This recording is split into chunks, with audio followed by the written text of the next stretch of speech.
Depuis la maternelle, je suis solitaire comme un loup, tellement différent des autres que ma grand-mère me croit fou. Les profs n'avaient pas tort de dire que je pouvais mieux faire, donc j'ai choisi de le faire et j'ai jeté mon sac à terre. Ma mère croit que je perds la tête, mais pour pas qu'elle s'inquiète, je lui fais croire que je fais du blé. Bienvenue à un nouvel épisode du podcast sans commentaire avec Jacob Ospian et Émile Coury. Cette semaine, on a reçu un artiste Cette visuel. semaine. Ouais. Dans tous les sens du mot artiste. Le gars était artiste, même business. Ça t'a impressionné, Un bro. gros artiste business, mais moi, ce qui m'a le plus impressionné de ce gars-là, c'est qu'il porte des lunettes semi-fumées à l'intérieur et c'est mon rêve que je vais jamais atteindre ce niveau de confiance-là, mais ça lui va à merveille. Moi, qu'est-ce qui m'a tellement impressionné de lui, c'est qu'il a l'air de Libanais, mais il est tout sauf un Libanais. Il y a le côté business libanais, Ouais. mais il y a le côté dépendance au café italien. Mais yo, il y a vraiment la vibe d'un vrai Italien. Même comment il parlait, comment il plaçait ses mots. T'es comme, yo, ce gars-là, c'est pas un Italien Guido. C'est un vrai Italien de la Sicile, l'Italie, bro. Un artiste de la propreté. Yo, le gars. Oh my God, bro. Antoine Tava. Antoine Tava. Artiste incroyable. Allez le suivre sur Instagram, @Antoine Tava. Vous allez voir, c'est un gars qui vient juste de release des NFT, mais il fait des toiles, des impressions. Il y a vraiment une touche spécifique avec un mix de nostalgie et un mix aussi artistique, comment je pourrais le dire, un petit peu plus cartoonish. Ouais. Mais excellent, le gars. Ou sinon, allez le voir au Panda Boxing, propriétaire d'un gym de boxe, kickboxing, fit. Je pense que c'est ça, fit ou hit. Il fait des programmes incroyables. C'est juste un endroit. Yo, tu sais à quel point c'est fou, ce fucking gym-là? Tu vas pas le trouver. Tu vas pas le trouver. Et tu sais ce que tu vas trouver? Beaucoup de plaisir sur notre Patreon, patreon.com/sans commentaire. Merci à tout le monde qui nous suit sur Patreon. Gros shout-out à tout le monde. En passant, on a 3 tiers, $7 par mois. Tu as accès à un épisode bonus. $12 par mois dès qu'on a la merch. Puis en passant, je vous promets que ça arrive. Merci à tout le monde pour votre patience. On attend juste les réparatifs et les NFTs. $12 par mois, rabais sur la merch. On a des vidéos exclusives. On a 2 vidéos exclusives qui vous arrivent très bientôt. Ouais. Et en plus de ça, vous avez accès à un épisode par mois. Puis les $20 par mois, vous savez ce que vous avez. Get! Chill. Gros shout-out à tout le monde, les 12 et les $20 par mois, on vous donne un shout-out. Shout-out à Alberto Cabal, Anthony Coury, Clements, The Warrior, Le Patch, Cédrine, Grandi, Jean Robin, Jess, Benoît, José Charland, Nelson, Nettoyage DC+, Ralph Younes, Alexandre Carvalho, Alexandre Hubert, Flavlo, Flemme, Frédéric Gendron, Guillaume, Prix, Hugo Verdet, Johnny Arsenault, Jeff Pitt, Jennifer Morneau, Kirouaga, Manny Giuliano, Marc Chabot, Marie-Pierre Bélanger, Maxime Soto Sanchez, Nicolas Côté, PG. Philippe Lemieux, Pierre-Luc, Michaud, Véronique, Citrou. Et Victor Fleutre. Et comme à chaque semaine, on choisit une personne au hasard des Rapid Fire, $7 par mois, le clan des pauvres pour le roaster en live. Et cette semaine, ça va être Hugo Petrella.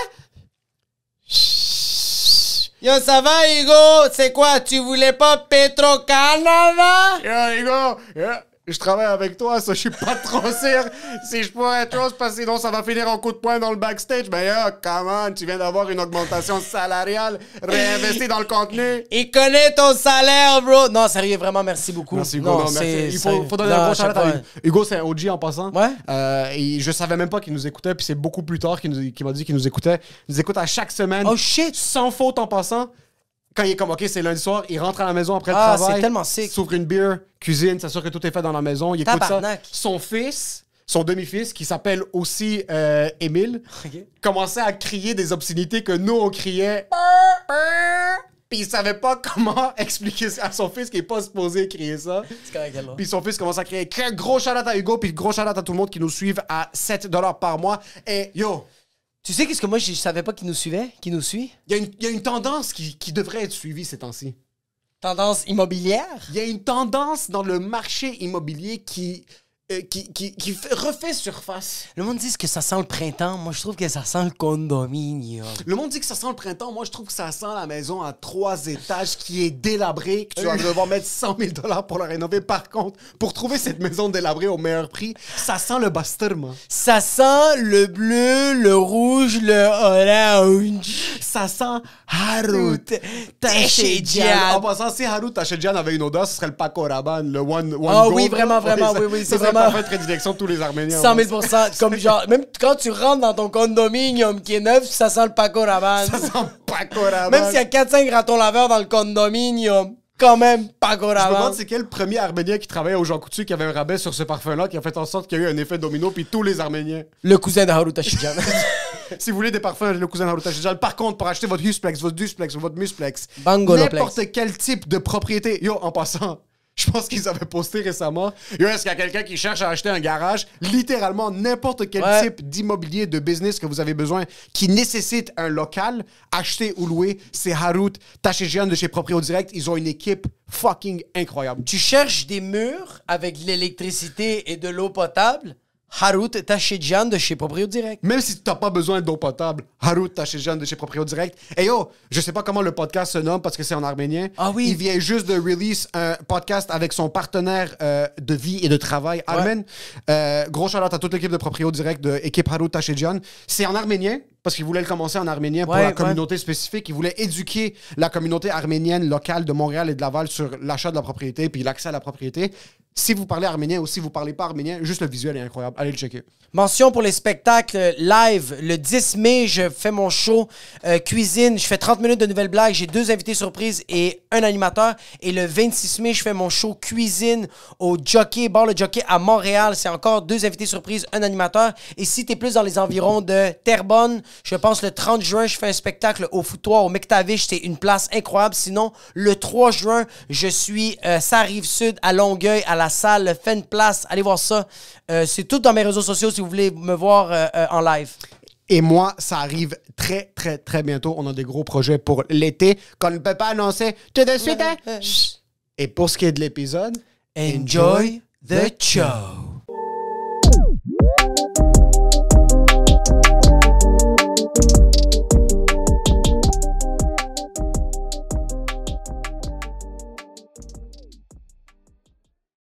Ça, si je me trompe pas, Adib m'a dit qu'il a commencé le Muay Thai, puis là, il est tombé en amour avec la boxe. Ouais. Puis il m'a dit, yo, il y a un gym au Vieux-Port, c'est des animaux, c'est malade, ça me fait du bien. Ça sort juste la frustration, fait qu'il essaie tout le temps de m'inviter, mais là, je le sais que c'est le Panda Boxing, je vais y aller. Ouais, ben écoute, tu peux passer quand tu veux, là. T'es la bienvenue. Puis est-ce que c'était fait par exprès, le esthétique trop clean du gym? Parce que moi, les gyms que je suis allé faire comme de la boxe peut-être 1 ou 2 fois, puis c'est animal, là. Tout est rouillé, tout est explosé, là. C'est vrai. En fait, on est allé un petit peu... c'est un... There's no problem. Take care. Bye, thanks. Oui, on est allé un petit peu plus esthétique. On a vraiment renforcé le côté branding, le côté design. C'est sûr que ça, c'est ma force au niveau de l'identité visuelle, les arts et tout ça. Je suis artiste visuel quand même. Fait que quand on est venu avec le concept, moi puis mon associé Tony Haddad, lui c'est l'entraîneur, coach, co-owner avec moi. Lui, il avait toujours le rêve d'ouvrir un gym de boxe. C'est un coach, mais de métier, il est ingénieur à la base. Oh shit! Tony Haddad, ses parents l'auraient pas laissé de c'est ça le cliché, là, l'ingénieur libanais, tout ça. Puis il avait toujours le rêve d'ouvrir un gym. Puis quand on s'est rencontrés, en fait, moi, je cherchais un coach de boxe parce que j'avais su que... J'ai toujours aimé les sports de combat, la boxe, le jiu-jitsu, le MMA et tout ça. Puis je voulais m'entraîner à la boxe, parce que j'ai su que c'était vraiment un sport de conditionnement physique extrême. C'est vraiment, il y a rien de mieux, là, vraiment pour, je pense, pour te calibrer, puis vraiment au niveau esthétique même, renforcer tes muscles, puis perdre du poids, et ainsi de suite. Garder en forme, en fait. Même ta respiration, je trouve. Tout. C'est vraiment le sport complet. Not to sugarcoat it, mais it's really intense. Fait que, écoute, on m'a référé à Tony. On se connaissait pas. Il est devenu mon coach. Oh, shit. Il m'entraînait tous les semaines, 2-3 fois par semaine. Je m'entraînais à la boxe avec lui. Puis j'ai vraiment comme eu la passion pour vraiment le sport encore plus. Surtout la technique et tout ça. Je me suis jamais battu ou quoi que ce soit, mais vraiment au niveau du conditionnement, c'était vraiment intense. Puis on est devenus très bons amis à travers ça. Vraiment une connexion incroyable. Comme des frères. Puis on est des frères, là, je te dirais. Puis, tu sais, lui m'a présenté son rêve. Tu sais, il avait écrit un plan d'affaires pour ouvrir un centre de boxe. Tu sais, puis c'était quand même bien élaboré, c'était bien écrit, c'était vraiment sérieux son affaire. Mais il y avait toujours l'hésitance d'ouvrir, tu sais, de passer à ingénieur à aller entrepreneur. C'est quand même, tu sais, you need guts, right? Est-ce qu'il y a des kids, il est marié, il est... Non, il y a une copine, fait qu'il est quand même libre dans ce sens-là. Il peut faire des erreurs. Il peut faire des erreurs, tu sais, il était plus jeune que moi aussi, fait qu'il y avait quand même du temps. Puis, mais c'est sûr qu'il était, tu sais, comme quand tu commences un business comme ça, puis c'est sûr que c'est un brick and mortar, tu sais, c'est un centre, c'est pas, c'est juste que, tu sais, il y a quand même des investissements à faire. C'est pas du dropshipping de matériaux pour rouler des joints, là. Non, c'est ça, exactement, bien dit, c'est ça. Fait que quand il m'a présenté le plan d'affaires, j'ai trouvé ça bien élaboré, j'ai trouvé ça très nice, puis ça m'a inspiré, puis j'ai dit, écoute, moi, je pense que tu devrais y aller, do it. J'ai rien dit au début, j'étais intéressé, mais je le gageais un peu. Là. J'ai dit, you know what, it's really sick, tu devrais le faire. Je pense que ça serait bien pour toi-même, parce que c'est ta passion, right? Exact. You should do what you love, right? Si t'es tanné de faire l'ingénierie, c'est pourquoi pas faire un changement. Maintenant, c'est le temps, t'es jeune, t'es ambitieux, t'as l'énergie pour faire ça. Puis, peu à peu, on a comme élaboré sur le plan d'affaires. Puis j'ai dit, écoute, tout d'un coup, j'ai dit, if you're down, I'm down. Je vais le faire avec toi. Je veux dire, on va commencer à regarder ça, puis peaufiner le plan d'affaires, puis mettre encore plus d'emphase sur du branding, puis conceptualiser encore plus. Puis, fait que ça l'a comme spark, puis il a commencé à trouver ça intéressant. Puis, peu à peu, organically, on a commencé à procéder à faire un nouveau développement des affaires au niveau du plan. Puis, we built it, man. Ouais, mais c'est ça qui est impressionnant. OK, mais toi, t'as-tu mergé... T'as mergé ton art avec lui, c'était la passion de la boxe un peu, parce que je sais que le concept du Panda Boxing, c'est... Moi, je m'entraîne à l'Académie Frontenac, puis j'ai juste vu les visuels du Panda Boxing, puis j'ai fait comme « I wanna be there! » C'est là que je vais m'entraîner. J'adore l'Académie Frontenac, ça va faire, je pense, 2-3 ans que je suis là-bas. C'est OG, là, quand même. C'est super nice, mais man, j'ai regardé les vidéos, puis c'est surtout l'art que tu faisais, là, les portraits, les dessins, les couleurs qui contrastaient, j'étais comme... Je veux ça, bro. Ouais. Fait que toi, t'as mergé plus le côté artistique. C'est vraiment... Tu sais, on met beaucoup d'emphase sur le service. Ça, c'est pas à négliger, c'est numéro 1. Tu peux avoir le plus beau gym au monde, mais si t'as pas le service, puis t'as 100%. Pas les cours qui sont comme malades, puis les gens vont vraiment aimer, puis ils vont vraiment sentir... ils vont faire partie d'une communauté, t'as rien. Fait que c'est sûr qu'avec le côté branding, ça amène le côté esthétique, c'est intéressant, c'est beau, c'est un vibe. Puis après, il y a le côté pédagogique, coaching, la manière qu'ils donnent les cours, c'est différent que les autres gyms. On a notre propre protocole, notre propre vibe c'est nice, qu'on a créé, right? Fait que je pense que tout ça ensemble, ça a créé vraiment un beau sens de communauté puis un méchant vibe qui est pas replicable, you know? C'est comme une nouvelle religion. Tu sais, quand tu parles de communauté, tu parles de juste comme les programmes sont différents. C'est vraiment, il y a des règles. C'est ça que je trouve ça beau de genre, c'est pas un laisser-aller, c'est comme, yo, tu viens, on va prendre soin de toi, mais on va t'expliquer c'est quoi nos 10 commandements, puis tu vas ressortir de là, puis tu vas être un fucking panda, bro. Tu vas être un panda tribe. En fait, parce qu'en vrai, on te brand. On te brand. J'ai dit ça comme joke l'autre jour, on va te brander parce que les gens sont down. Je pense qu'ils veulent se faire brander. C'est ça le problème quand quelque chose est trop beau et trop esthétique, c'est que je suis prêt à donner ma vie pour ça.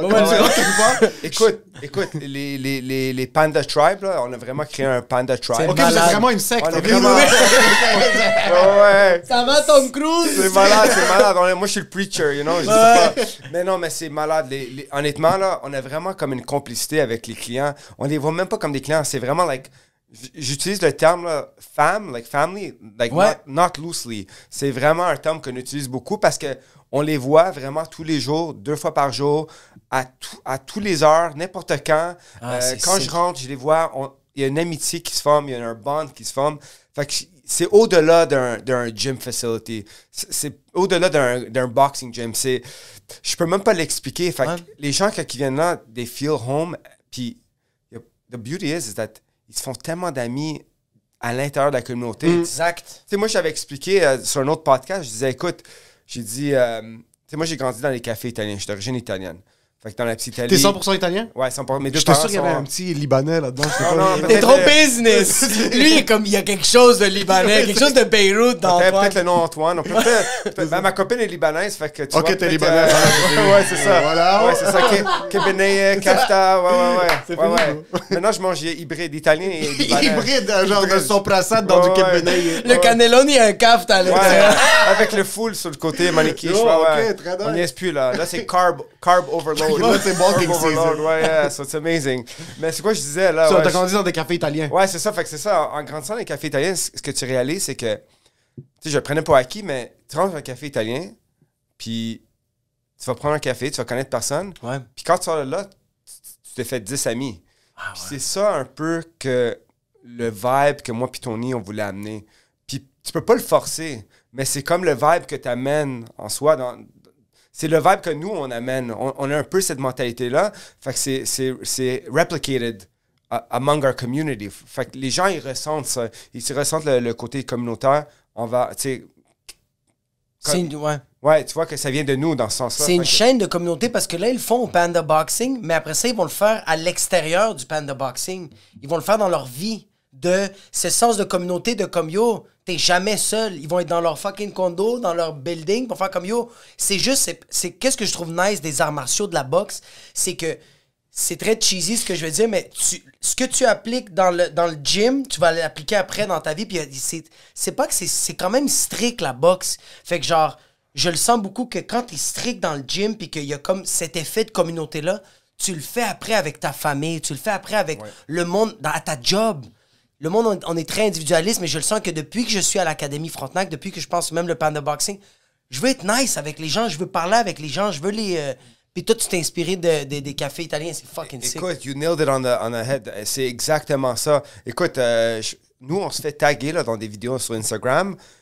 Ils sont pas dans le gym, ils sont dans un restaurant, ils sont dans un house party, puis ils se mettent tous ensemble, puis ils font le Panda Tribe, 1-2 Panda Tribe. C'est malade. Puis ils peuvent être au restaurant, un restaurant super chic, ils sont une vingtaine, puis ils se sont vraiment connus chez Panda Boxing, puis ils ont créé vraiment un bond, une amitié forte, puis ça fait 2 ans là, qu'on est ouvert, un peu plus de 2 ans, puis les gens sont encore là, puis ils sont tight. Fait que c'est ça qui est vraiment, vraiment cool. Puis je pense aussi d'un point de vue entrepreneurial, le temps où est-ce que tu essaies de scale une business, puis juste d'aller chercher le plus de monde possible, puis le but, c'est d'avoir 50 000 abonnés, puis on veut essayer de faire le plus d'argent. C'est pas ça le but. Quand tu as quelqu'un qui rentre dans ton univers, puis tu es capable de cater à ses besoins, le gym, d'un autre côté, comme tu dis, tu t'entraînes là-bas, mais quand moi, j'ai des amis qui avaient ouvert un gym d'escalade au West Island, puis je connaissais zéro l'escalade, mais je suis rentré, t'as un sens de communauté, on était là-bas 3-4 fois semaine. Après un certain bout, j'étais là, je suis comme, OK, ben, tu sais quoi, j'ai envie d'organiser un show ici pour les supporter. 100 000 %. Le monde de la communauté, ils vont te supporter à toi aussi. Il y a beaucoup de ces personnes-là qui me suivent maintenant sur les médias sociaux, qui viennent voir mes shows. Il y a beaucoup de ces gens-là qui ont des business que moi aussi, je vais aller supporter. Vaut mieux avoir 1000 personnes tight qui sont tout le temps là puis qui veulent se supporter entre eux, qui vont faire fleurir ta business, que d'essayer de faire un roulement d'Econo Fitness là, à 8 $ par mois où est-ce que tu essaies d'avoir le plus de monde possible. Puis... Ou même, qu'est-ce que tu viens de dire, de genre, c'est mieux d'avoir genre 1000 personnes organiques, humains qui se soutiennent, que t'as 60 000 followers, mais c'est tous des robots asiatiques. Tous des robots Puis des fucking robots russes. C'est 1000 fois mieux. J'ai regardé un peu tes réseaux sociaux. Moi, ton babillard, visuellement, me fait bander. J'arrêtais pas d'orgasmer non-stop. C'est du LSD. Ah, bro, j'arrêtais pas. Tes yeux commencent à faire ça. Yo, j'ai arrêté le weed, puis j'étais comme, I'm going back in. Puis les photos sont tellement belles. Mais j'ai regardé les commentaires. Comment tu gères les commentaires c'est non-stop des gens qui sont comme...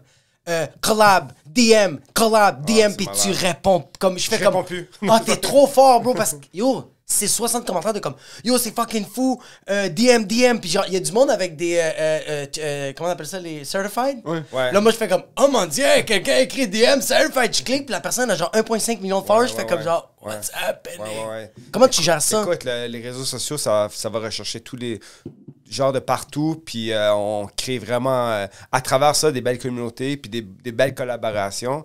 Écoute, au niveau de la gestion, c'est sûr que c'est...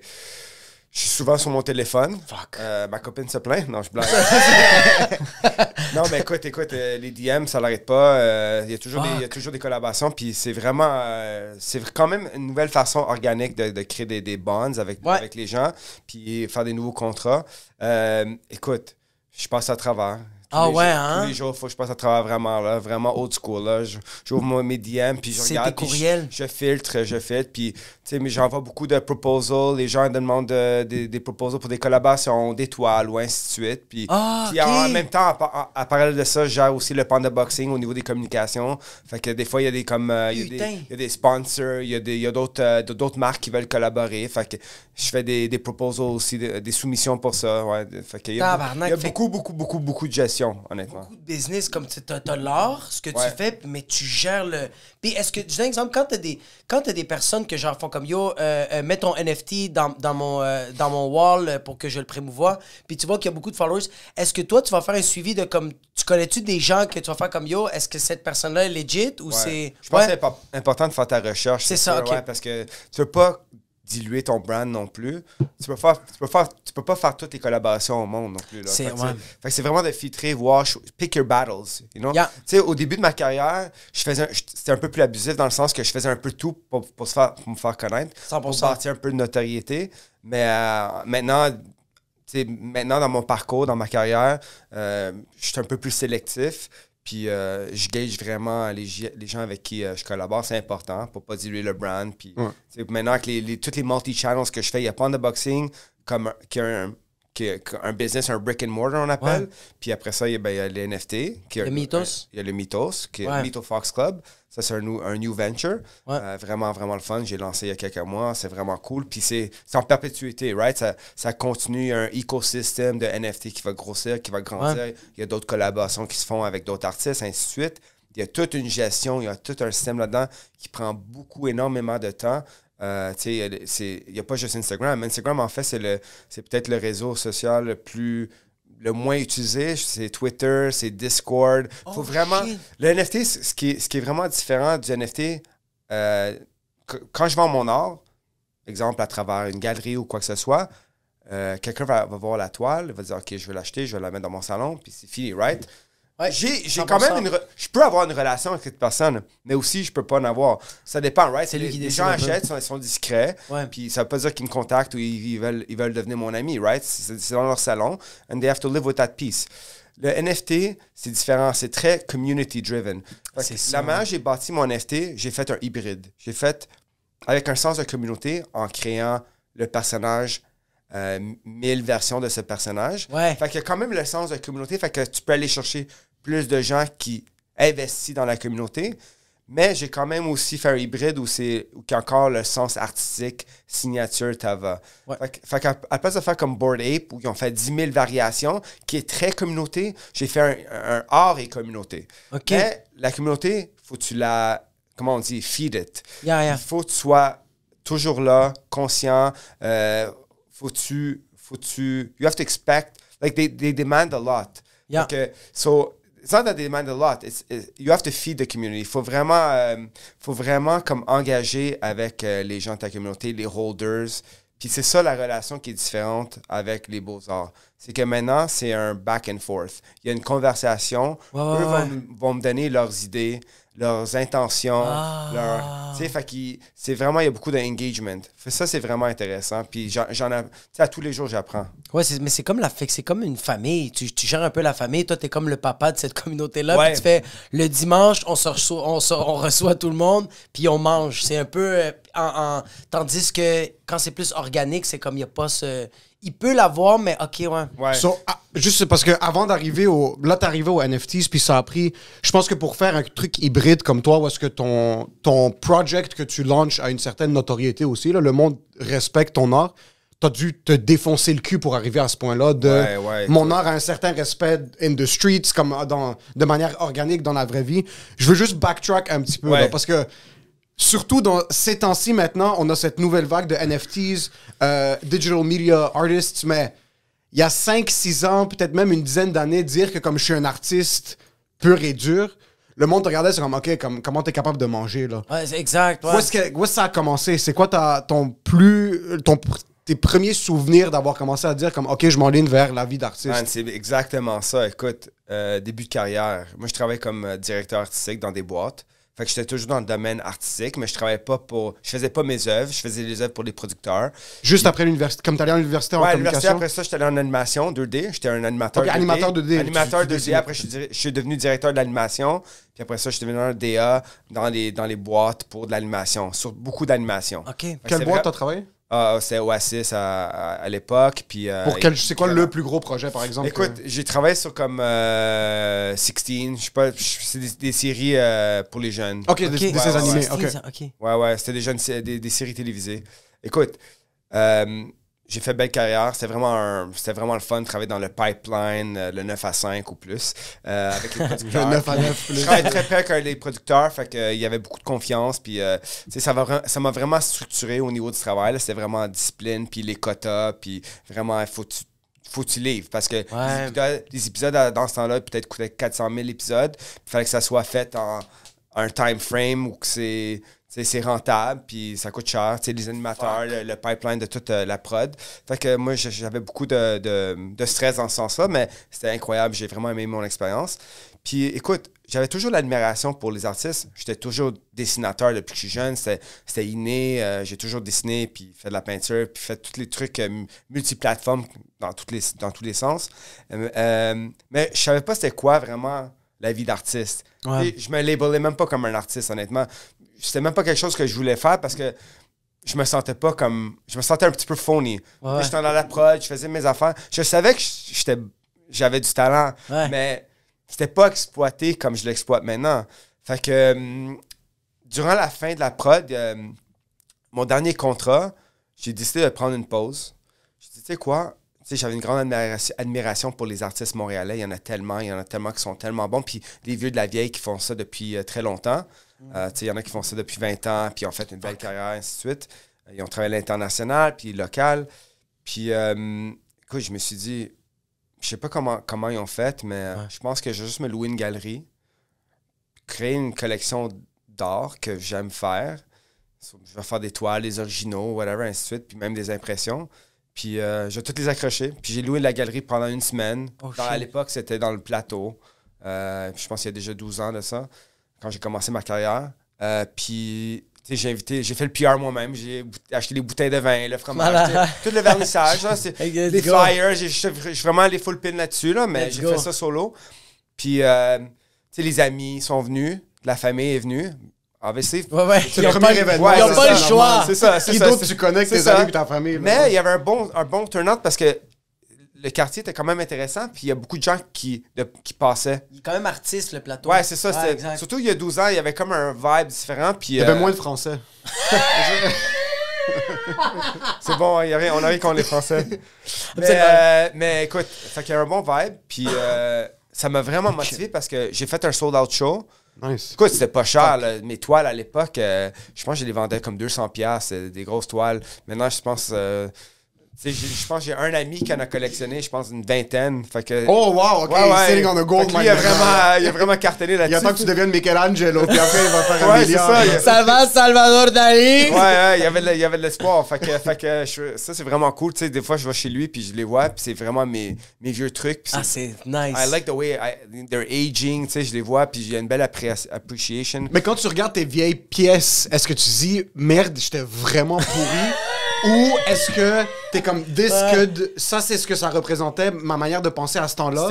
C'était vraiment mon mindset à l'époque, c'était vraiment ça. Puis je vois le changement. But I miss that mindset. Tu sais, c'est un mindset que j'aime, j'apprécie beaucoup, mais je suis pas rendu là pour retourner comme full circle encore.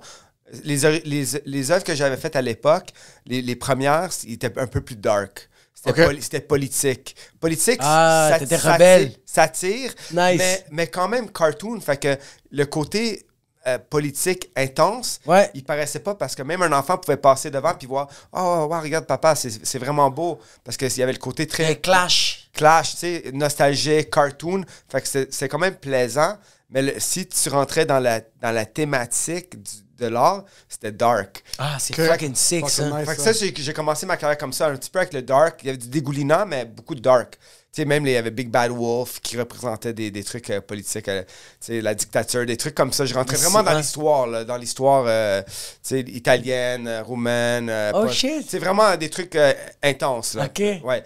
Puis ça, c'est vraiment motivant. La première expo, j'ai dit, écoute, wow. J'ai dit, écoute, peut-être ça, c'est ma voix, you know? Peut-être c'est ça. This is the time to do it. Now or never. Tu sais, à l'époque, j'avais 30 ans. J'ai dit, écoute, je me sens vraiment pompé. J'ai dit, vraiment, c'est un bon temps de faire un bon shift. Je vais prendre la chance, je vais prendre le risque. Parce que, tu sais, quand tu commences l'art, honnêtement, il n'y a pas d'argent à faire. Là. Je veux dire, c'est vraiment difficile. Tu vends de l'art. Là. Tu vends pas des t-shirts, tu vends pas des coupes de cheveux. Faut que tu te fasses connaître. You have to be prolific, right? Faut que tu crées beaucoup avant de te faire connaître. Faut que tu fasses toutes les gigs. Faut vraiment que tu en fasses beaucoup. Puis, en tout cas, à part ça, après 3 mois plus tard, j'ai décidé de faire un autre show, comme back-to-back. Holy fuck! Là, j'étais un peu plus agressif. J'ai comme invité comme un petit peu de médias. Ils sont pas tous venus, là. Quelques-uns sont venus. J'ai bâti un petit peu plus de notoriété. Puis à travers ça, j'ai commencé à connaître des artistes locaux. Fait que j'ai commencé à collaborer avec d'autres artistes. Fait que j'étais invité avec... je sais pas si vous connaissez le groupe En Masse.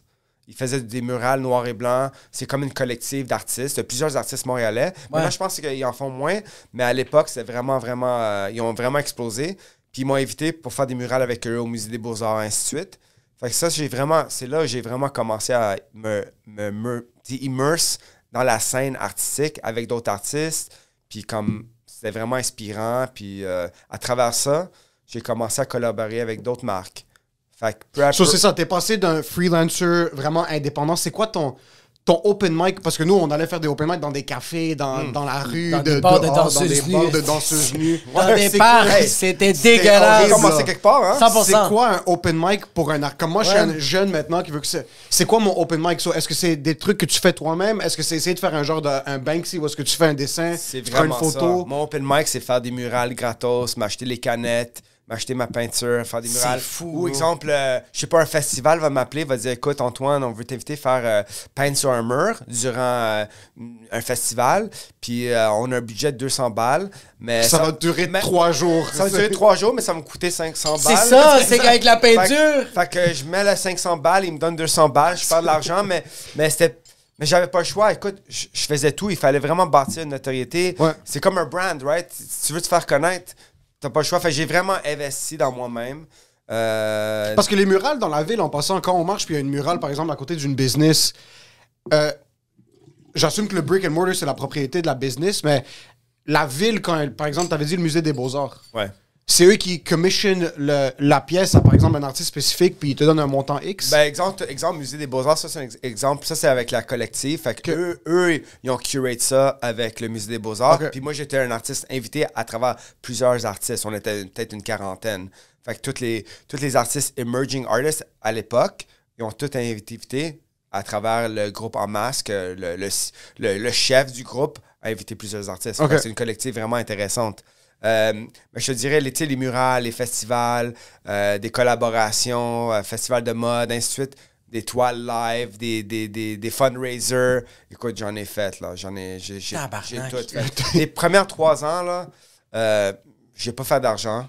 C'était vraiment, juste vraiment se faire connaître. J'ai même investi dans les voyages. J'étais allé dans d'autres pays pour faire des murales, connaître la communauté d'artistes dans d'autres places, dans d'autres villes. Aux États-Unis, en Europe, dans South America. Fait que c'est vraiment ça les premières années. Pendant ces premières années-là, t'avais toujours le 9 à 5 ou t'as juste quit puis t'es comme... J'ai quit. Ok, t'es What? allé all out, t'as sauté dans le J'étais allé vide. là. all out. C'est quand même... Moi, qu'est-ce qui m'impressionne en ce moment, c'est que t'as dit que t'avais 30 ans quand t'as décidé de faire ça. Comme... Ouais. Quand moi, j'ai commencé l'humour, j'avais genre 22 ans. J'étais comme, je suis très malléable. Quand on me proposait des trucs, j'étais comme, j'aime peut-être ça. Puis finalement, j'étais comme, je déteste ça. Tandis qu'à 30 ans, je trouve que t'es quand même forgé.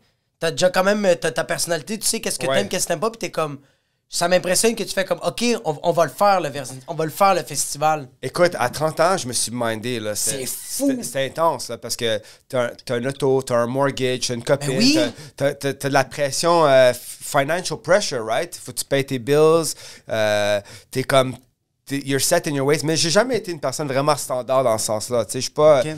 Je suis peut-être pas dans les clichés de mode de vie, là, je te dirais. C'est difficile à expliquer, mais je sentais que c'était vraiment do or die. Là. Il fallait que je le fasse à ce moment-là. J'ai senti comme un shift à l'intérieur de moi. J'ai dit, écoute, je peux pas me rendre à 40 ans sans avoir faire ce parcours-là parce que je vais connaître mes regrets. J'ai vraiment réalisé que j'aurais peut-être eu des regrets plus tard. Puis, fait que j'ai dit, écoute, je sais... Puis même consciemment, je savais que I was going to take a beating financially. For sure. Ouais, tu t'es juste embrassé le compte je savais, like, buy car, mortgage, on va voir, you know. Girlfriend, like, please stay. Ouais, c'est ça, genre. Pas sûr, you know. Bye bye. Pas sûr. Il y avait des sacrifices, là, puis je travaillais fort, là, jour et nuit, là. Je faisais des shifts malades, là. J'arrivais à la maison claqué, là, puis, mais écoute, c'était... You know, you gotta be in people's homes. Il faut être dans les maisons des gens. Fallait vraiment créer beaucoup d'art, pas arrêter. Puis jusqu'à temps que les gens, comme, ils reconnaissent, OK, ça, c'est le cœur hurlant. OK, c'est Tava qui l'a fait. Ça, c'est le papa qui dégouline. OK, c'est Tava qui l'a fait. Fait qu'à travers tout ça, à travers tous les heures, tu sais, à un moment donné, les gens, ils pensent à toi. Tu leur crées un souvenir. Mais t'as dit une phrase qui est tellement... Tu dois Nous, les gens viennent nous voir. Toi, tu dois trouver une manière d'être chez les gens. Ouais. C'est intrusif, là. Aller rentrer dans les maisons. Toi, t'es pire que t'es moins de job, hein. T'es Non, comme mais c'est pas fou qu'un que- knock, là. Il faut que tu travailles, il faut que tu te défonces le cul au point que le monde se dise, tu sais quoi, je vais lui donner une chance, puis je vais mettre ça dans mon salon. C'est là. malade. Ou Ouais. en haut de mon lit, où est-ce que C'est je vais me imp- réveiller chaque matin, puis c'est ça que je vais voir. Ouais, c'est exactement. vraiment- Exactement. C'est quand même fou. Exactement, c'est exactement C'est ça. impressionnant, C'est pour ouais. ça que je faisais beaucoup de fundraisers, puis des auctions, puis des œuvres se vendaient pas cher parce que j'étais nobody, personne ne me connaissait, right? C'était vraiment pour faire ma marque. Puis écoute, je peux même pas te dire mon CV comment il est long. Là. S'il faudrait c'est que j'écrive ça. tout, là, c'est vraiment... J'en oublie tellement, là. Mais j'ai eu beaucoup de support. Il y avait beaucoup de collectifs, beaucoup de galeries qui m'ont supporté, qui m'ont toujours donné une chance. Fait C'est que malade. j'apprécie énormément là, the Montreal local support that I received. C'était incroyable. Là. Tes parents, quand t'étais kid, puis t'as voulu... Parce que t'es rentré... En quel programme t'es rentré à l'université? C'était... j'ai un bachelor in fine arts, mais c'est major in film animation. Tes parents te supportaient là-dedans? Oui, tout à fait. Dès le début? Oui, mes parents n'ont jamais été comme tu dois être médecin ou ingénieur. Ils savaient que depuis que je suis jeune, j'avais un talent pour Oh, les arts. shit. Puis ils pensaient toujours que j'allais exploiter ce talent. Tu sais, j'étais Quand même toujours... cool, ça. C'est Parce ça que qui même est quand j'étais sick. jeune, j'étais quand même mindé. C'est juste que, tu sais, à 30 ans, c'est comme un nouveau beginning, right? T'es comme, oh fuck, you know, like, qu'est-ce que je fais? Like, how do I do it? C'est quoi mon approche? Ouais. Mais c'est sûr que j'ai toujours dessiné toute ma vie. Là. On dessinait sur des napkins, je faisais des petites fresques. J'essayais de vendre mes œuvres quand j'avais 9 ans là, pour 10 sous. Pour un C'est petit espresso. malade. Ouais, c'est ça. Ouais, exactement. Pour un petit biscotti. Ouais, espresso. Ouais, c'est ça, un petit barter, un petit échange. Fait que, non, c'était toujours... J'avais toujours le petit hustle à l'intérieur de moi, là, c'est sûr.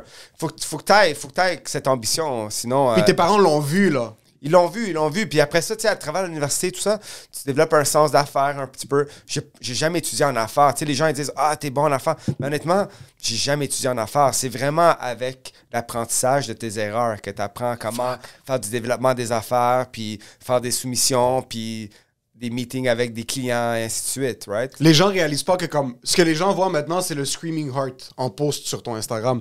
Mais ils savent pas que derrière ça, il y a de la bureaucratie, il y a des documents que tu as dû envoyer, il y a des... Ouais. Par exemple, si tu as fait une commission, une murale, il y a 1 milliard d'appels de gérer, de négocier les budgets, de recevoir les contrats, de quoi que ce soit. Comme Ouais. C'est toi qui t'occupes de tout ça? Écoute, j'ai une assistante, elle m'aide beaucoup, mais en grosso modo, oui, c'est sûr que je fais beaucoup de gestion. Ça fait le des big soumissions, parce business. que quand le Montréalais, le client montréalais, il veut te connaître aussi. Tu sais, s'il y a une murale, un gros mur, puis c'est vraiment important pour lui, c'est sa business, les meetings se font beaucoup en personne. Tu sais, puis les gens apprécient beaucoup ça. Puis je pense que les soumissions doivent être de moi. You know what I mean? Je pense pour bâtir cette relation, pour négocier, je pense que there's no better person than me to do it, right? Directly with the client. Ouais. Fait que c'est beau parce que j'ai bâti des belles relations avec des super beaux clients. Puis depuis 10 ans, on travaille toujours ensemble. Fait que, Fucking... Qu'est-ce que tes parents faisaient dans la vie? Parce que, tu sais, comme, est-ce que t'es-tu inspiré de quelqu'un dans la famille pour être artiste comme ça? C'était... Écoute, je te dirais pas que c'est des artistes, mais ma mère était autodolaire. Fait que, OK. Fait que ça, c'est cool parce qu'on a voyagé beaucoup. Voyager, ouais. Ah, OK. Tu voyageais souvent avec elle? Fait que je voyageais beaucoup. Tu sais, C'est des fois, on allait à malade. Paris pendant 3 jours. J'allais avec elle. Puis, tu sais, j'étais jeune, là, j'avais comme 10 ans, 11 ans. T'as des whatever. frères et sœurs? J'ai une soeur, un petit frère. Une soeur, un petit frère. Ouais, exactement. Fait que, tu sais, on voyageait beaucoup quand on était jeunes. On passait nos 3 mois en Italie tous les étés. Ma mère, elle prenait les étés off. Puis ça, c'est vraiment cool. Je pense que culturellement, ça m'a vraiment comme inspiré. C'est tellement important. Surtout dans les ouais. arts, tu le vois beaucoup dans mes œuvres. Là. Je fais beaucoup de trucs, des fois, à l'européenne, italien, tout ça. Puis c'est sûr parce que c'est près de mon cœur, puis ça me fait penser à ma grand-mère. Puis c'est très nostalgique. Fait que de temps en temps, je rentre là-dedans avec mes œuvres. Oh shit. Puis, Puis, vas-y. Dis-moi, non, puis je disais mon père, lui était dans les vêtements. Fait que c'est OK, sûr- c'est Ah, le c'est côté fucking fashion. sick, bro. Ouais. Ouais, fait que lui, il était dans les vêtements haut de gamme. Tu sais, à l'époque, dans les années 90, c'était très fort, tu sais, comme les marques italiennes comme Moschino, Versace, Dolce Gabbana, tout ça. Fait que lui, on importait les vêtements, puis lui, il les vendait aux boutiques. Au boutique, c'était pas un retailer, lui. Non, c'est c'était lui un qui- wholesaler. C'était un wholesaler. Fait C'est qu'il- quoi la différence? Fait que wholesaler, lui, il importe les vêtements de l'Italie, achète directement de l'Italie, il amène dans son showroom, puis après ça, il distribue à travers les magasins. Magasin, OK. À Montréal, au Québec, au Canada. Oh. Ça, c'est lui qui importait genre en bulk, puis après... Ouais, c'est ça, exact. Exactement, le garment te coûte $1, après tu le revends à 1,50, après le retailer vend à 2,50. Fait que c'est un peu ça le wholesale retail business plan. Fait que lui a toujours été là-dedans. Fait que depuis que je suis jeune, j'ai toujours aimé vraiment la mode aussi. Là. Je me rappelle, j'allais au secondaire, puis il y avait des chemises Versace, là, j'étais comme prep, là, ouais. Lui, il avait eu Cost, là. Ouais. Puis, mais lui, est super bon dessinateur. Il a toujours été très, très bon dessin. Ouais, c'est sûr que, tu sais, il faisait des super beaux dessins pour nous, des Smurfs, des Mickey Mouse. Fait que c'est sick. The apple doesn't fall far from the tree, là. C'est ça. It. Fait qu'à la base, lui, il est vraiment bon avec le coup de crayon, là. Il peut faire des toiles, il peut faire des trucs. Fait il a jamais fait ça comme carrière. Je pense qu'il aurait pu. Mais tu sais, à l'époque, je pense avec le travail et tout ça. Mais c'est old school mentalité. Mais je pense qu'il aurait pu être très bon artiste. So, t'as été supporté pas mal toute ta jeunesse. T'as travaillé aussi, même ton 9 à 5 était relativement comme... Tu nous en parlais vraiment comme si c'était un 9 à 5, mais c'était un petit peu artistique quand même. T'avais...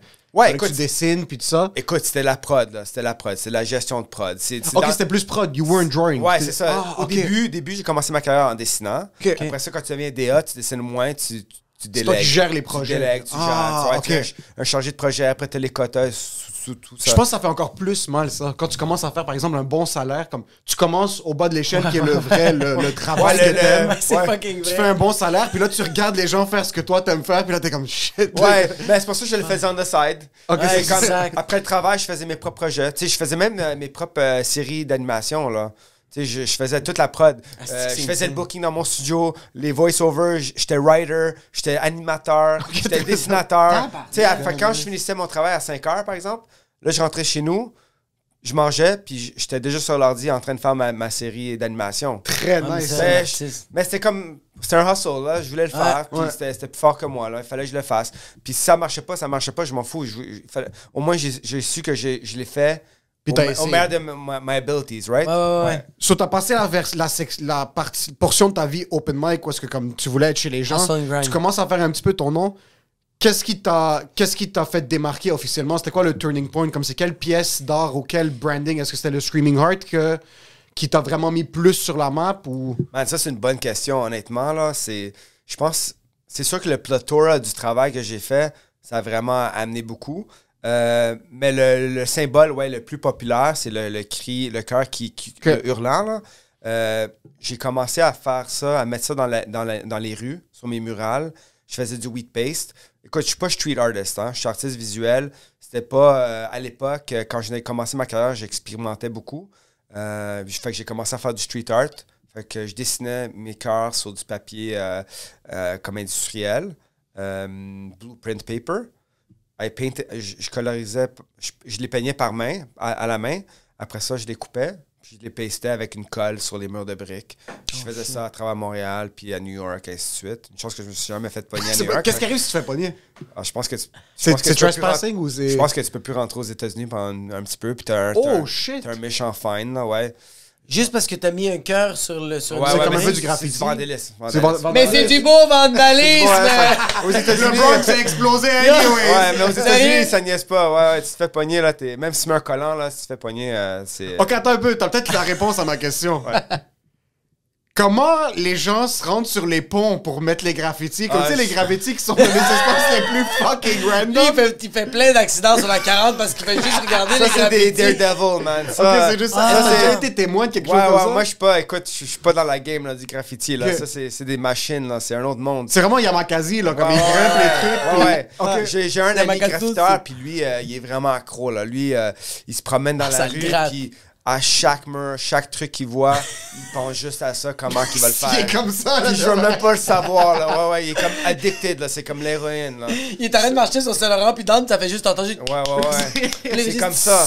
Il est comme C'est ça, c'est plus fort que la passion, c'est plus fort que lui, là. Il faut qu'il le fasse. C'est sa drogue, hein. C'est sa drogue, là. C'est qu'à chaque fois, c'est plus haut. J'assume que comme au début, t'es comme moi, je suis cool, comme je vais faire ça sur le trottoir. Après, tu passes sur un mur d'une maison. Ça. Mais quand t'es rendu sur le World Trade Center, quand t'es sorti de la tour de TVA, c'est comme fuck you. Ça doit être difficile de retourner dans un studio puis genre peindre sur une... ou comme faire du graffiti dans un espace. Tu sens tellement en vie, il y a tellement d'adrénaline. Puis après ça, quand ils repassent, tu sais, ils ont vraiment mis leur marque. Fait que c'est vraiment wow, you know. Ils sont comme, OK, I put my spot there. C'est ça, c'est... T'as juste juste un itinérant qui pisse sur le graffiti. T'es comme, motherfucker. Je vais le faire plus haut prochaine fois, tu vas pas pisser là, chien sale. Oh, man. So, le Screaming Heart, tu sens que c'est ça qui t'a mis. Est-ce que, à la base, ça c'était un dessin digital, comme après que t'as commencé à les paster? Non, en fait, Comment t'as leverage ça? à la base, c'est un dessin fait à la main. Écoute, j'ai créé le Screaming Heart. C'était une histoire de heartbreak, un moment tough. Puis, tu sais, j'ai dit, tu sais quoi, comment je peux comme... How do I express that? Tu sais, j'étais comme un petit peu dans un down. Je suis un artiste quand même content. Je dessine bien quand je suis bien dans ma vie, quand je suis content. Je suis pas comme le depressed type qui se met dans son studio puis il commence à peindre. Si je suis depressed, je peins pas. Okay. Je fais d'autres affaires, right? Je suis un peu comme... I'm not all there. Fait que j'ai dit, I really want people to feel what I'm feeling. Comment je peux évoquer ce sentiment?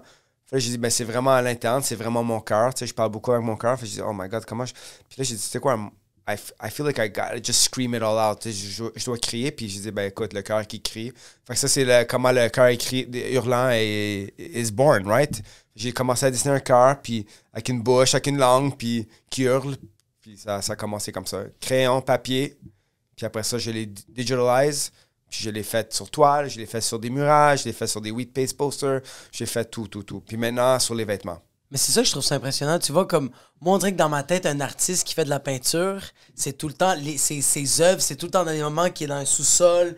Il y a sa bouteille de scotch. la cigarette, puis il est comme fuck you, Emily, puis il est en train de peinturer. Comme, à cause des films hollywoodiens, dans ma tête, ça a tout le temps été ça. Puis j'allais te le demander, mais tu l'as répondu que t'es comme. Non, pas de coke, bro. Only ecstasy, pas de coke. Est-ce que t'as eu une phase artiste comme... Tu te posais des questions comme. Est-ce que c'est quelque chose de vrai ou t'as eu une enfance heureuse? C'est plus ça. Non, c'est quand même heureux, ouais. Je suis pas trop cicatrisé. C'est ça, exact. Je suis correct, ouais. On est peut-être un peu fucked up, mais... Ouais, mais comme t'as l'air normal très stable, fucked up. là, c'est ça. T'es comme basic fucked up, comme j'ai eu. Moi, j'écoute, quand je peins, là, je suis comme vraiment dans la zone, là. C'est ça. C'est don't noir, encore no cigarettes, nothing, là. Je suis vraiment dans mon affaire, là. Je fais mon affaire pendant 8 heures, je bouge pas, je mange pas. Je suis vraiment focus, puis that's it. T'es sur une mission plus que t'es en train de... Ouais, parce que la conceptualisation, elle se fait avant. C'est comme dans ma douche. Je peux être dans ma douche, puis je réfléchis, je dis, OK, I'm gonna do that painting, je vais faire cette toile-là, je vais mettre ces couleurs-là, je vais faire tout mon agencement de couleurs, de tout. Après ça, je vais être comme, OK, là, je vais faire mon croquis, je vais commencer à dessiner. Après ça, je vais scanner, je vais mettre la colorisation par Photoshop, juste pour voir quelle couleur que je peux choisir. Puis une fois que j'ai vraiment fait mon œuvre, mon mock-up, je suis OK, ça, c'est la toile que je fais.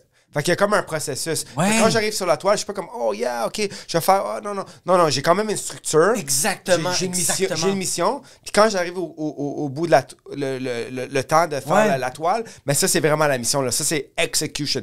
Pure execution. J'ai tout préparé. Ma peinture est préparée, mes pinceaux, ma toile, tout est installé, mon plastique à terre. Puis je suis comme, OK, let's do it now. Puis là, je le fais. Je me dis, OK, en 3 jours, 4 jours, whatever it is, it's gonna be done. And I just do it. C'est que ta création, elle est dans ta tête, tu la laisses imaginer, Ouais. tu la fais exploser le plus que tu peux. Ouais. Puis quand t'es comme, je sens que je suis satisfait, là, tu fais, on va la créer.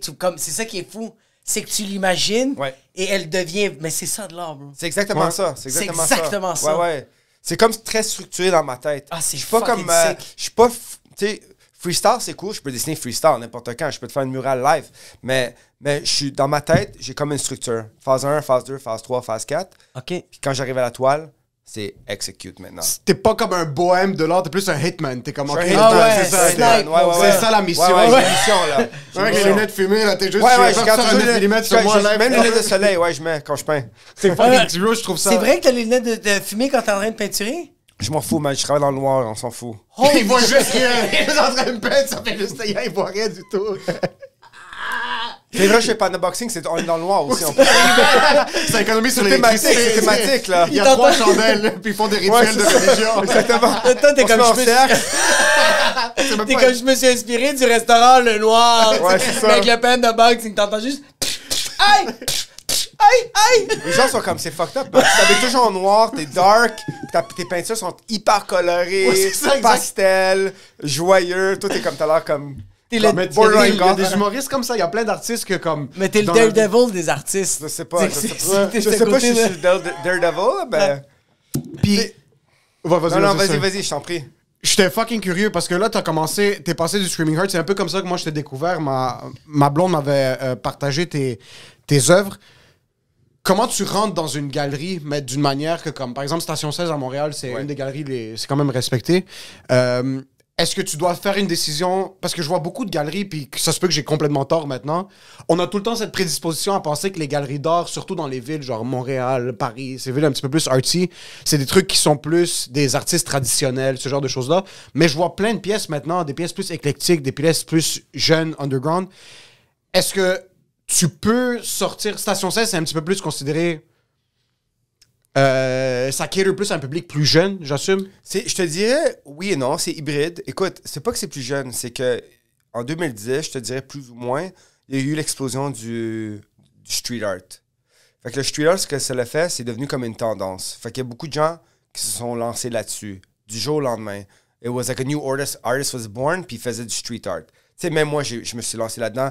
Quand j'ai commencé, j'étais comme un petit peu experimental. Street art, canvas, mural. Tu sais, je savais pas trop ma voix. Maintenant, je sais c'est quoi ma voix exactement. Mais beaucoup d'artistes ont jumpé sur le street art, c'était comme une tendance. Là, les galeries, ils ont vu la tendance. Fait qu'ils ont commencé à rentrer beaucoup d'artistes, même émergents, qui faisaient du street art qui était très cool. Le street art, ça va chercher une clientèle ou un esprit plus urbain et plus jeune, naturellement. Parce que c'est un côté... un côté vandalisme, un côté mystère. Plus punk aussi. Là. L'artiste masqué. Il y a un peu cet esprit-là. Ouais. Fait que c'est vraiment comme dans les débuts, tendance. Fait que les galeries, c'est sûr qu'ils suivent les tendances. Puis ils vont chercher les artistes à baser là-dessus. Station 16, oui, il y avait une phase très street art. Puis je te dirais, maintenant, ils sont hybrides. Ils ont surtout les artistes visuels, les artistes street art, puis les artistes contemporains. Mais quand même, tendance, parce que c'est quand même une galerie où... C'est comme la mode, right? Tu peux t'habiller d'une certaine façon qui est trend à un niveau plus high ou un trend plus jeune. Fait que eux, exact. C'est la même chose. C'est la mode, right? C'est la mode, c'est le fashion, les tendances. Fait que je te dirais que Station 16 sont vraiment dans le créneau où ils vont chercher tout le cool. C'est ce qui se fait maintenant. Haut de gamme et même un petit peu moins. Mais quand même le moins, c'est très, très cool. Là. C'est très maintenant. Fait qu'ils sont quand même sharp avec le curation des artistes qu'ils ont. Puis les galeries, comment ça fonctionne? So, par exemple, tu fais ton nom, tu es respecté dans ta ville, ou tu commences à faire un nom à l'international.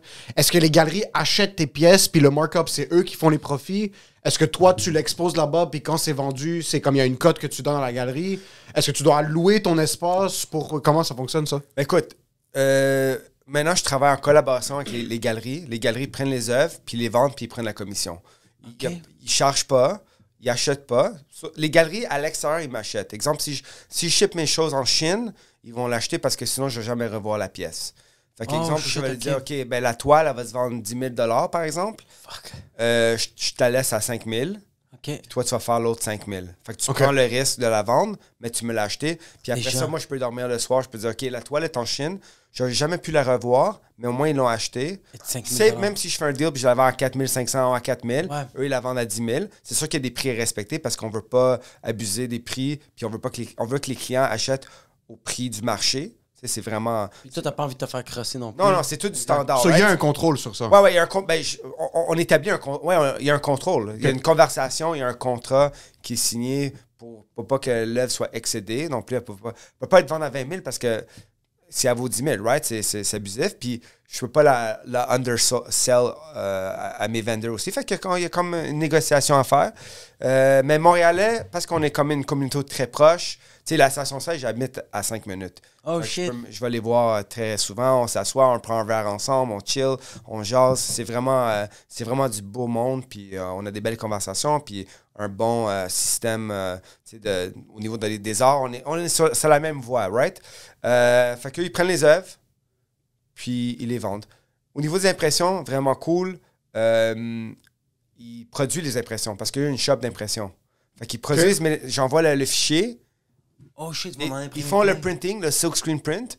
Je les signe, bien sûr, je les numérote.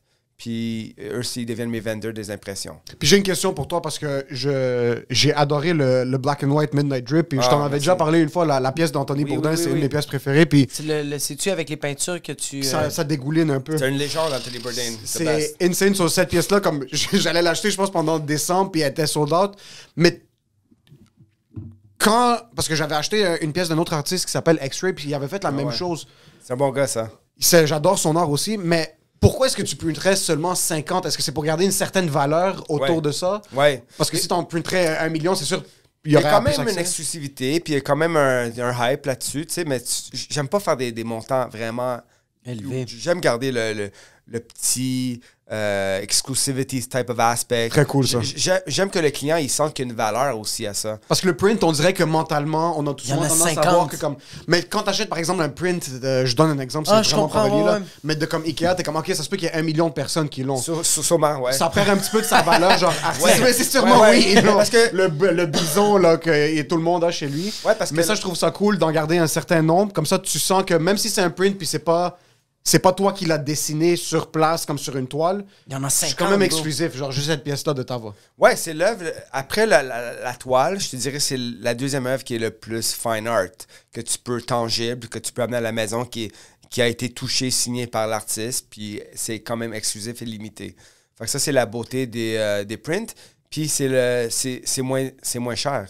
C'est fucking plus moins affordable, cher. right? C'est fucking fait moins que t'as cher. quand même quelque chose qui est près d'un original, mais à prix quand même très réduit. Raisonnable. Ouais. Tu peux décorer ta maison, tu peux la rendre super belle, tu peux mettre des œuvres de plein d'artistes, puis avoir vraiment quelque chose d'exclusif signé par l'artiste. Puis est-ce que, par exemple, tes prints qui sont... Il y a 50 pièces de ce print-là, est-ce qu'il y a tout le temps une version originale Canva sur toile ou non, tu fais pas? Souvent, ouais. Okay. Je te dirais 90% des cas. La Bourdain, par exemple, il y a une originale. J'avais vu, elle est immense. Tu l'avais à la Elle est huge, galerie. elle est 48 par 60 pouces, ouais. Elle est trop Yo, elle est combien avant? 563 000 Ethereum. Est-ce que notre Patreon va pouvoir peut-être... Ah ouais? Elle est combien? C'est quoi la pièce que t'as vendue le plus cher? Ah, je peux pas le dire sur caméra, mais... non, C'est correct, ça va être audio. Ok, laisse-moi ça reformuler. ça peut monter vite. Parce que c'est par le pouce carré, right? Tu mets un... C'est un condominium. Un condominium! I wish, mais non, ça monte vite parce que c'est par le pouce carré. Tu multiplies les deux côtés par le pouce carré. Tu charges, exemple, je sais pas, 4 piastres, 5 piastres le pouce carré. Tu fais les maths. C'est comme ça que ça fonctionne? Ouais, c'est comme ça fonctionne. Fait que Ok, il y a une science derrière. C'était pas juste t'es comme ça. Non. Comme... C'est sûr qu'il y a une complexité derrière la toile. C'est sûr qu'elle peut être plus chère. Ok. Mais il y a toujours un standard. So, c'est par pouce carré qu'une toile va se vendre. Ouais. Puis après, c'est toi qui décides c'est quoi ton pouce carré. Ouais, parce après, que tu peux... c'est ta notoriété. C'est combien qu'il vaut c'est le ton temps. pouce carré? Si c'était Griffintown ou Ouais, t'es c'est au ça, Pagan Plateau? exactement. T'es où, bro? LA, Griffintown, Miami. C'est ça. Ouais.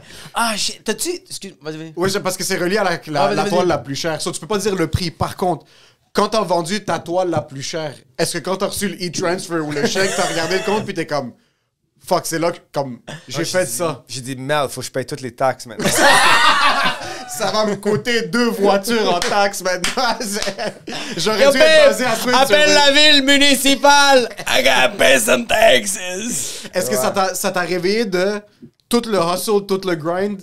C'est Ou est-ce que malade. c'était plus comme c'est accessoire, ça? C'est malade, honnêtement. Là, des fois, il faut que je réalise puis il faut que j'apprécie parce que, tu sais, c'est like, I'm doing what I love. Tu sais, I'm making art. Like, Yeah. tu sais, je travaille. Tu sais, I'm not like dans un champ, like there's nothing wrong with being dans un champ and bushing away, but I'm really doing something that I really love daily, drawing and painting. Puis, tu sais, and I'm reaping the benefits from that. Ah, c'est fou. And the most satisfying thing is like, c'est que ton œuvre elle est chez quelqu'un, puis appréciée par quelqu'un. So that's like, ça c'est vraiment quelque chose où je trouve beaucoup that humbles me. Il y a beaucoup de joie là-dedans, right? Pour sachant que la personne, elle a acheté ça, pas juste investi, mais elle a ça sur son mur, puis elle va vivre avec ça pendant, je sais pas, le restant de ses jours, right? It's gonna grow old with them. Ça, il y a la beauté là-dedans. C'est quoi les pires faux pas quand quelqu'un achète une pièce de comme... Qu'est-ce que tu peux faire qui te mettrait enragé? Comme tu rentres chez quelqu'un... Tu le vois qu'il veut acheter quelque chose, mais il est pas sûr en ce Non, mais moment. quand tu rentres chez quelqu'un puis tu sais qu'il y a une pièce d'un artiste ou quelque chose, c'est quoi des gros faux pas de comme... c'est sûr, pas le shooter dans la toilette là, pour tout ruiner, mais est-ce qu'il y a des trucs que t'as déjà vus qui t'ont sorti toi-même de comme Why aren't you taking care of your art? Comme un portrait qui est genre dans une salle de bain, puis la personne prend la douche, mais il met pas la femme, puis ça commence à Ça va fucking dégoûter. Ben, je connais quelqu'un qui a une toile. Puis j'ai vu l'évolution de la toile. Je pense à travers les déménagements, puis les joints, puis les parties, puis les DJ. La cigarette. Je pense qu'elle était blanche. Elle doit être... Je pense qu'elle est brune maintenant. Elle est jaune, brune, beige, de toutes les couleurs. Démontée, montée. Je sais pas qu'est-ce qu'elle a passé à quelque chose, mais... était blanche. Ouais. Ok, c'est fucking Je l'ai vu drôle, à travers ça. les photos. Je suis oh my god, ça c'est... Tu vois sur les stories, Yo, les gars. c'est- Ouais, j'ai vu sur les Ça, stories, c'est je pas disais, la oh vieille, my ça. god. La personne qui fait des stories de cri à l'aide, t'étais comme What are you doing with the painting? Ouais, ça c'est... Je reposte pas, là. Non, Ça me ça, fait tu rire, je repostes reposte pas. Parce que ça, c'est C'est fucking brutal, ouais. Fait que ça, c'est vraiment... Ça, c'est true story, là. Wow. Ça, c'est fucking C'est drôle. fucking drôle. Moi, j'avais une question. Est-ce que toi, t'as-tu des mentors, tu sais, comme en humour, on regarde beaucoup d'humoristes sur YouTube, quand on va voir des shows d'humour, est-ce que toi, y a-tu des mentors qui t'ont inspiré à faire ces dessins-là, puis si oui... Écoute, j'ai pas de mentor maintenant. Ok. Mais je te dirais, durant mon cégep, j'avais un professeur Ok. qui m'a vraiment motivé. Tu sais, God rest his soul, il passe now. Il s'appelle Ok. David Gray. Puis lui, il m'a vraiment inspiré pour l'animation. Tu sais, comment être un auteur. Tu sais, on pense à faire de l'art, faire des films, OK, whatever, mais it was really le côté storytelling, bâtir le story. Puis je pense qu'à travers l'animation, puis le storyboarding, puis raconter une histoire, puis il y avait un petit aspect marketing, je pense que lui m'a vraiment inspiré de comme poursuivre ma carrière artistique subconsciously. Ouais, c'est pas que je 100%. pensais toujours à lui ou quoi que ce soit, mais Il t'a donné une il m'a éthique. vraiment, au cégep, il m'a vraiment pompé, là. Il m'a vraiment comme, il m'a donné beaucoup de cartes blanches, puis il m'a dit, this is the way you do it. Buy your doodle books, dessine dans tes doodles, dessine à tous les jours. Puis, tu sais, j'allais le voir après les cours, C'est que fucking beaucoup sick. de gens ne vont pas voir leur professeur après les cours, right? Mais moi, j'ai mis beaucoup d'emphase là-dessus. Puis lui, c'était vraiment une grande inspiration pour moi, je pense, mon parcours artistique. C'est quoi le matière qui... Lui, il était cinéma, Ok. surtout le cinéma, puis Ah, c'est l'animation toujours 2D. ça. Ouais. Ouais. Tu sais, comme on écoutait beaucoup de films de propagande ou des films d'animation, puis des vieux de la vieille, tu sais, puis des classiques. Ouais. En animation, mais très obscur. Puis je pense que ça, au niveau de la création, puis authorship, ça l'a ouvert beaucoup mes yeux. Fucking nice. Puis moi, il y avait un truc parce que je l'ai vu hier, puis c'est une des pièces que ma blonde m'avait envoyées. T'as fait des collabs avec quand même des très grosses compagnies. Là. T'as fait avec Rainbow Six. Il y a Sticky Peaches. Sticky Peaches, ça c'est Sticky récent Peaches, que tu viens de c'est l'annoncer. fucking insane. T'as fait aussi avec French's, le ketchup. Ouais. Holt Renfrew, Ouais. Ogilvy. Comment est-ce que c'est les compagnies qui t'approchent? Est-ce que c'est toi, ces projets-là, que tu essaies de pitch, puis t'es comme, j'ai vraiment une belle idée pour ça, on peut travailler ensemble? Comment ça fonctionne, ces partenariats? Ben écoute, je vais être franc avec toi, je fais plus de pitch. La beauté Oh, shit. le temps que j'ai mis dans les arts, je fais plus de pitch, j'en fais plus. Le pitch dans les arts, c'est délicat parce que quand tu te pitches comme artiste, c'est vu un petit peu bizarre parce que tu deviens comme un vendeur de tapis, right? Exactement. C'est comment tu fais, right? En étant artiste, tu veux que les gens viennent vers toi. 100 000 Fait que j'ai un peu adopté ça très, très tôt dans ma carrière, que même si je commence à me pitcher, I look like je peux paraître mal, right? Fait que je pense qu'il fallait vraiment que mon art parle pour soi-même. Il fallait vraiment, comme je te disais, être prolifique, produire, puis offrir quelque chose de vraiment de qualité. Puis à travers ça, je pense que j'ai créé une visibilité, puis les gens me reconnaissent pour un certain style. Puis à travers ça, je me fais appeler pour des collaborations. Comme Rainbow Six, comme exemple. Ça, c'est une belle collaboration. Ils m'ont appelé out of the blue. J'ai un email. Would you like to collaborate for the skin of this game? Rainbow Six. Voici les termes. OK, cool. Fait que, OK, c'est bon. Signe le contrat. On fait les termes. On est bon sur les termes. Puis c'était une collaboration faite comme ça. Romeo's Gin, le dessin sur la canne. Le cœur, je l'avais déjà créé. Ils voulaient l'emprunter. J'ai dit, OK, on fait un deal là-dessus. Ils empruntent le cœur. Puis maintenant, c'est très populaire. Ils font des canettes, ils font des sweatshirts là-dessus. Nike, c'était la même chose. Ils m'ont appelé, ils m'ont trouvé, je pense, sur l'Internet. La Chine, même chose. À travers les réseaux sociaux. Avant le COVID, j'étais allé souvent en Chine. J'étais allé peut-être dans une année 3-4 fois, puis l'année d'avant, même chose. Putain. Puis j'ai collaboré avec Dwayne Wade, tu sais, le Oh joueur. oui, tu viens. Ça, c'était malade. C'était quoi ça? Ça, c'est vraiment Ça, cool. c'était sick. En passant, c'était Dwayne Wade, le puis- Miami Heat? Ouais, puis Ouais. c'était Le qui joueur de l'autre basket? Il venait juste de prendre sa retraite, puis il collaborait avec le brand chinois qui s'appelle Li-Ning. C'est un sports brand. Ils font des chaussures puis ils font des vêtements. C'est un sports brand. C'est comme un Nike, mais de la Chine, OK? C'est très cool. Là. C'est très comme avant-gardiste comme brand. Fashion, mais sport. Puis ils ont des shoes vraiment malades, comme un peu space puis tout ça. Puis lui, il a collaboré directement avec eux. Puis ils ont fait une initiative pop-up show avec des artistes internationaux. Moi, étant du Canada, puis Corée, US, whatever, beaucoup de l'Asie. En tout cas, moi, je pense qu'il n'y avait même pas US, il y avait juste le Canada, puis le reste, c'est de l'Asie. Fait que je suis allé là, puis ils m'ont donné vraiment le center attraction. On a bâti un cubicule où on a collé un vinyle que j'ai dessiné de Dwayne Wade. Puis les vinyles, il y avait des parties du vinyle qui étaient couverts avec un autre vinyle. Fait que on a pris un espèce de spray gun pumper où j'ai mis de la peinture rose. Ouais. Puis I made Dwayne Wade paint on himself, on the drawing, on the wall. Fait que des gros splashes. C'est insane. Puis une fois que ça dégoulinait, on enlevait le vinyle qu'il y avait par-dessus. Fait que il y avait des spots de splash. Tout mais alentour. lui, ouais, tout alentour. Fait que c'est vraiment nice. Insane, Ouais, cette ouais. pièce-là. Puis il avait jamais peint, il avait jamais fait ça. Fait qu'il avait son jumpsuit avec un imperméable. C'est bien Un vêtement hot. imperméable. Ouais, c'était vraiment cool. Puis toute la salle se faisait spray parce qu'il n'y avait pas de plafond. Fait que les photographes se faisaient shoot. Juste en train de tuer la peinture. T'as une caméra de 20 000 t'es comme, t'es sérieux? Ah, il y avait du monde qui avait du gear, là, tu sais, là-bas, c'était très fashion, des manteaux à 3000$, 4000$, de la peinture. Mais tu sais- Ouais, c'était fou, là. Mais les gens, ils étaient comme contents, ils étaient super contents. Mais c'est une expérience. C'est ça. arrosé, c'est c'est l'expérience. arrosé. Ben, ils étaient tous comme moi. Dwayne Wade, c'est une méchante célébrité là-bas, là, il est vraiment adoré. Ok. Puis, c'était à Beijing, ça. It was amazing. C'était dans le Fashion District à Beijing. Puis, hyper belle initiative par le groupe. Avec qui Ça, j'ai- c'est le groupe qui t'avait contacté, ils avaient trouvé Ouais, c'est trouvé des ton nom. curators d'art, puis ils font des initiatives artistiques avec des célébrités ou quoi que ce soit. Puis ils m'avaient contacté, puis j'ai établi une belle relation avec eux à travers les années. Puis on a fait beaucoup de trucs avec eux. J'ai travaillé avec... j'ai fait un show, Popeye Show, vraiment avec la marque Popeye. OK. Les trademarks Popeye, de c'est le personnage Popeye de Sailor Ah oui, Man. Popeye avec les Ouais, épinards, ouais, oui, oui, exactement. ok. Le trademark Le du... trademark, vraiment en Chine. Ils ont fait un art show Popeye. Fait que ça, c'était vraiment malade. Fait que j'ai fait beaucoup de trucs Popeye. Parce que c'était quand même beaucoup dans la nostalgie aussi. Là. Il y a le Mickey Mouse, il y a le... En plus, si t'es capable de travailler sur des B.I.G. projets-là. Ouais. Écoute, moi, j'étais un teenager dans les années 90. Fait que moi, l'album B.I.G., fou, hein. je l'ai acheté.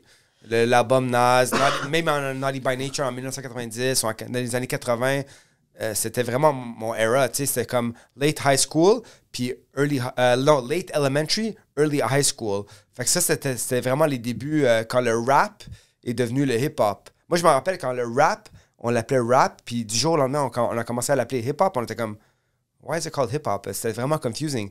Puis, Holy shit, je me ok, rappelle, t'as fait la on achetait transition. tous les albums. Fait que, puis, tu sais, même dans ce temps-là, il y avait comme un mélange, right? Il y avait le Nirvana, le Metallica. Fait que c'était comme un... Puis après ça, il y avait du metal like Slipknot, il y avait du Korn. Après, plus tard, il y avait Limp Bizkit. Fait que c'était tout comme un plotour, un mélange de musique vraiment émergent qui est quand même... qui a amené beaucoup d'influence jusqu'à ce jour. Tu sais, Ouais. moi, je me rappelle même j'écoutais toutes les Chicago Bulls Championships live. C'est trop nostalgique. Moi, je les ai vus sur Netflix. Les Popeyes, les Bulls. Le Michael Jordan era, like, that was my era. Moi, je jouais au basket. Ah, t'es chanceux. J'étais point guard, shooting guard. Puis on jouait tous les tournaments de basketball avec mes amis. Puis Oh, shit. I used to play like 7 hours a day. But that era c'est très nostalgic. It's like very nostalgic to me. So when I do a B.I.G., it's like I remember it. Like, Yeah. tu sais, I used to go to my high school dances and B.I.G. just came out. You know what I mean? C'est Fait que hot. ça, c'était vraiment cool pour T'essaies ça. pas de capitaliser sur quelque chose qui est nostalgique pour les gens. T'es vraiment comme this is Non, what non, speaks non. to my heart right now. Non, C'est je suis ça vraiment que- nostalgique, vraiment par nature. Là. Je suis une personne nostalgique, right? J'ai toujours des réflexions du passé. Fait que c'est sûr que, tu sais, en grandissant dans les années 90, la mode, les baskets, la musique, ainsi de suite, it's like... regarde, elle est complètement revenue. Des fois, je vois des jeunes, là, puis je me dirais comme un time machine. Je suis comme, holy fuck, that kid dresses exactly how we used to dress in the 90s. C'est un cercle. La mode, C'est un méchant cercle. cercle. Après 30 ans, whatever, c'est comme, c'est fou, là, ça redevient. Les chaussures reviennent, tout revient. Ouais. C'est comme tous des baskets que j'avais là, quand j'étais en secondaire 1, secondaire 2, secondaire 3, puis jouais au basket, là, c'est comme tout revenu. Je me demande si les jeunes aujourd'hui réalisent, comme, on portait ces baskets-là en 95, en 97, quand la chaussure venait juste de sortir. Ouais. Tu sais, le Air Max, là, 90, 95, c'est fou, là. Mais il y a des artistes maintenant qui sont en train de sortir leurs albums sur des cassettes. Puis les vinyles, ça commence à revenir aussi. Ben, moi, c'était toutes les cassettes. Ouais, c'était les cassettes dans le temps, mais il y a des specials qui sont en train de sortir audio sur des des cassettes. Juste pour l'aspect nostalgique, il y a eu une recrudescence des gens qui achètent des cassettes. Ouais. Juste parce que c'est rendu une pièce nostalgique. Yes, donc ouais, c'est comme- exact. C'est cool d'avoir ça maintenant. Avec un c'est- son différent. Tu sais, même là, je me rappelle dans les t'entends le NWA, la cassette, je me rappelle, on avait toutes les cassettes. Là, Oh, Pas la seule Cypress cassette. Hill, les cassettes. C'était fou, là. Ricky Martin. Moi, c'était Enrique Iglesias. Ouais, mais la différence aussi que les pommes d'avant que tu t'avais dans tes souliers aujourd'hui, ces pommes-là, ils coûtent fucking $900. Ouais. Imagine si j'ai regardé toutes les chaussures à Dead Stock, ça aurait été malade.